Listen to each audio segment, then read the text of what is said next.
Hola chicos, en el siguiente vídeo vamos a explicar las causas de la Primera Guerra Mundial, ese acontecimiento que estamos estudiando en clase y que, recordad, se extiende a lo largo de 4 años en el tiempo, desde 1914 hasta 1918. Bien, a lo largo de este vídeo vamos a tratar de explicar de la mejor manera posible las diferentes causas que nos llevaron a el estallido del conflicto finalmente el día 28 de julio de 1914. Bien, para empezar a hablar de las causas de la Primera Guerra Mundial, lo primero que vamos a hacer es dividirlas en dos bloques. Vamos a hablar primeramente de unas causas de base, que son las que se conforman los años previos al estallido del conflicto, y por otro lado una causa próxima o detonante, que es la que finalmente hace estallar la contienda. En cuanto a las causas de base, vamos a hablar en primer lugar de la formación de bloques de alianzas, en segundo lugar de una carrera armamentística, de los enfrentamientos coloniales y, en cuarto y último lugar, vamos a hablar de los enfrentamientos entre los diferentes países europeos.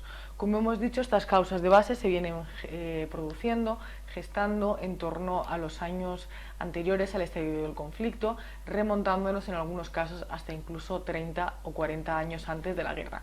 En cuanto al detonante, nos lleva a hablar del asesinato de Francisco Fernando en el verano de 1914.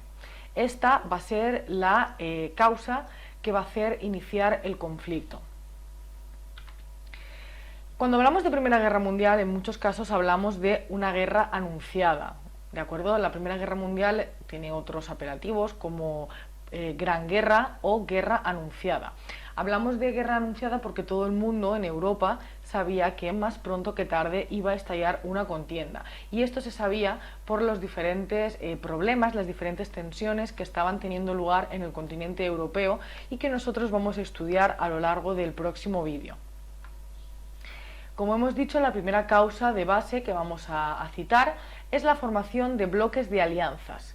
Bloques o sistemas de alianzas que se van a mantener intactos hasta el estallido de la Primera Guerra Mundial. En primer lugar, hablamos de la Triple Alianza, la cual se firma en 1882 por 3 países: Alemania, Austria-Hungría e Italia. Estos 3 países van a ser aliados los años previos al estallido de la guerra y van a firmar una serie de tratados de ayuda militar y de auxilio en caso de guerra. Por otro lado, tenemos la Triple Entente, firmada en 1907, bastante tiempo después, si comparamos las fechas. Esta va a ser firmada por Francia, Reino Unido y Rusia. Estos van a ser los dos bloques de alianzas que se van a enfrentar en la guerra y que, como digo, van a mantenerse firmes los años previos al estallido del conflicto. Aquí tendríamos cómo quedaría dividido el mapa de Europa en base a esos sistemas de alianzas. Como vemos, España se mantiene neutral y no participa de manera activa dentro de la Primera Guerra Mundial. En cuanto a la segunda causa que vamos a mencionar, es la carrera armamentística. Los años previos al estallido de la guerra, como ya hemos dicho, en Europa todo el mundo sabía que iba a estallar un conflicto, una guerra. El clima de tensión reinante era muy grande y los países se dedican a prepararse para el estallido del conflicto. Todos quieren ser el país mejor armado y mejor preparado para cuando estalle la guerra. Ahora bien, ¿de qué manera puede un país prepararse para el estallido de una guerra? Los países lo van a hacer a través de dos maneras. En primer lugar, se van a dedicar a producir armas. Como os digo, la Primera Guerra Mundial se viene gestando hasta incluso 30-40 años del estallido del conflicto. Esto nos lleva a hablar de que durante la Primera Guerra Mundial se produzca, desgraciadamente, una gran innovación en el terreno del armamento. Tienen muchísimo tiempo para innovar, muchísimo tiempo para probar y muchísimo tiempo para fabricar armas. Muchas de las armas modernas que conocemos hoy en día son usadas por primera vez en la Primera Guerra Mundial, como por ejemplo las armas químicas, ya se utilizan durante el conflicto, o por ejemplo el tanque. El primer tanque de la historia es creado por los ingleses, recibe el nombre de Mark I y es utilizado en la Primera Guerra Mundial. O por ejemplo otras armas como pueden ser ametralladoras o lanzallamas son utilizados ya durante esta primera guerra, Gran Guerra. Como os digo, los países se preparan para la producción masiva de armas, reconvierten toda su industria o gran parte de su industria en industria armamentística, es decir, dejan de fabricar bienes de consumo para pasar a fabricar armas. La otra manera que tienen los países de prepararse para una guerra es aumentando el efectivo de sus ejércitos. Necesitan tener más ejército, más soldados, y para ello establecen un servicio militar obligatorio para todos los jóvenes de sus países. Esta es una medida adoptada por gran parte de los países europeos, salvo por Inglaterra, que no establece este servicio militar obligatorio. El clima de tensión es tal que esta carrera armamentística, nos lleva a hablar de una paz armada. Hablamos de paz armada o nos referimos como paz armada al periodo previo al estallido de la guerra, los 10-15 años anteriores al estallido de la guerra, porque aunque nos encontramos en un clima oficialmente de paz, ya que no se ha firmado ninguna declaración de guerra, la tensión reinante es tal, la producción de armas es tal que nos lleva a hablar de una paz armada. Todos los países se están preparando para el inminente estallido del conflicto. Prueba de ello es el aumento en la cantidad de soldados, de personal militar o de toneladas que tienen todos los países europeos. Fijémonos, por ejemplo, en el caso de Rusia, que duplica su personal militar, o de Alemania, que hace lo propio. Los países se preparan para el estallido de una guerra inminente. En tercer lugar, vamos a hablar de los enfrentamientos coloniales. Los países europeos llevaban ya cerca de 50 años o más repartiéndose el continente africano. Las principales potencias eran Francia e Inglaterra, quienes controlaban gran parte del continente africano. La forma que tenía de hacerlo era establecer una serie de colonias dependiente de la metrópoli o del país europeo. Otros países como Alemania e Italia, que se unifican tarde, recordemos que Alemania e Italia nacen como países en 1870, llegan tarde a este reparto colonial. Cuando Alemania pretende sumarse el reparto de África, gran parte del continente africano ya está controlado por otros países, por otras potencias europeas, y tiene que quedarse prácticamente con los restos. Esto va a provocar una serie de tensiones y de enfrentamientos entre países como por ejemplo Francia y Alemania. La última causa de base a la que nos vamos a referir son los enfrentamientos en suelo europeo entre las grandes potencias. Estos enfrentamientos van a girar en torno a dos conceptos. El primero de ellos va a ser el control del continente. ¿Quién va a ser en este caso el dueño, la máxima potencia del continente europeo? Este papel lo jugaba Inglaterra hasta finales del siglo XIX. Inglaterra era el país más poderoso política y económicamente, y ahora Alemania, país recién nacido, recientemente unificado, quiere arrebatarle ese control a Inglaterra. El otro gran foco de tensión que vamos a tener en el continente europeo va a estar ligado al control de la zona de los Balcanes. Los Balcanes eran zona de influencia del Imperio Otomano. El Imperio Otomano estaba en decadencia, estaba perdiendo fuerza en estos territorios, y van a surgir una serie de países que van a querer engrandecer su territorio a costa del territorio del Imperio Otomano en los Balcanes. Países como puede ser Austria-Hungría, Serbia o Rusia.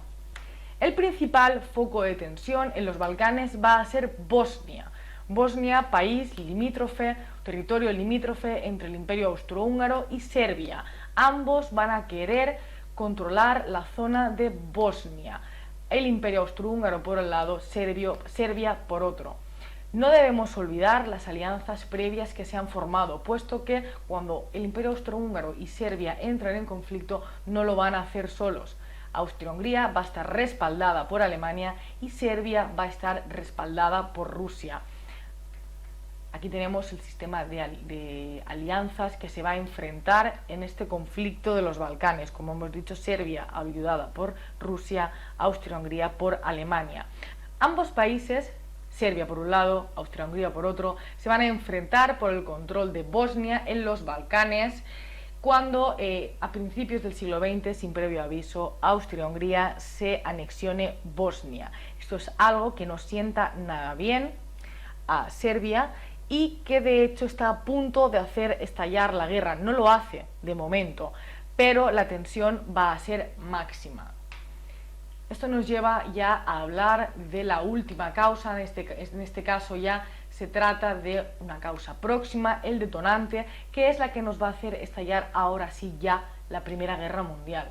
Para poder hablar del detonante que provoca el estallido de la guerra, necesitamos 3 datos clave: una fecha, 28 de junio de 1914, un lugar, Sarajevo, y un personaje, Francisco Fernando. Estas son las 3 claves que nos dan el estallido, que nos dan la causa del estallido de la Primera Guerra Mundial. Nos trasladamos hasta el verano de 1914, concretamente el 28 de junio, a la ciudad de Sarajevo, capital de Bosnia. Recordemos que Bosnia había estado anexionada por parte del Imperio Austrohúngaro, ¿vale? Ahora mismo Bosnia en 1914 forma parte del Imperio Austrohúngaro. Aquí tenemos Sarajevo, su capital. Bien, en este contexto, Francisco Fernando, heredero del Imperio Austrohúngaro, decide viajar a Sarajevo, a Bosnia. Era parte de su imperio y él decide realizar un desfile triunfal junto con su mujer por las calles de la capital. Todo el mundo, todos los consejeros aconsejan a Francisco Fernando no realizar este viaje, puesto que se tienen rumores, noticias de que una serie de grupos terroristas están planeando un atentado contra el príncipe heredero.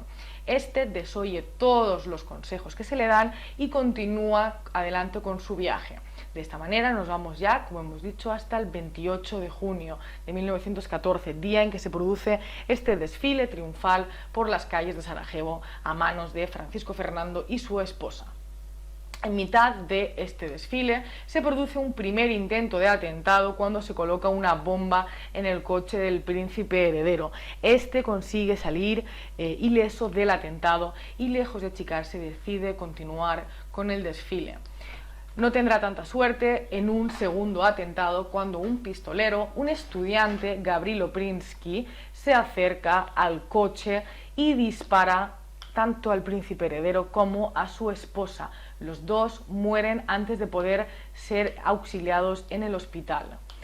Gavrilo Princi formaba parte de un grupo terrorista secreto conocido como la Mano Negra, que luchaba por conseguir la independencia bosnia con respecto al Imperio Austrohúngaro y pasar a ser aliado de Serbia.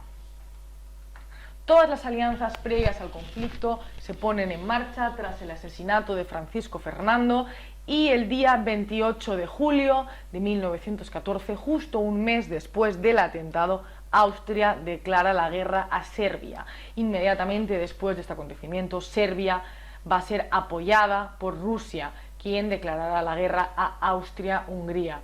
Esto va a provocar la entrada de Alemania en el conflicto, declarando la guerra a Rusia, a Serbia y también a Francia. La reacción no se hará esperar y los siguientes países en intervenir en el conflicto van a ser Inglaterra y Francia. Ya tenemos los 2 bloques de alianzas activos dentro del conflicto, dentro de la guerra. El único país que se va a mantener neutral y que no va a entrar en la guerra va a ser Italia, puesto que este había tenido un alejamiento en los últimos años con Alemania y decide romper su alianza en el verano de 1914.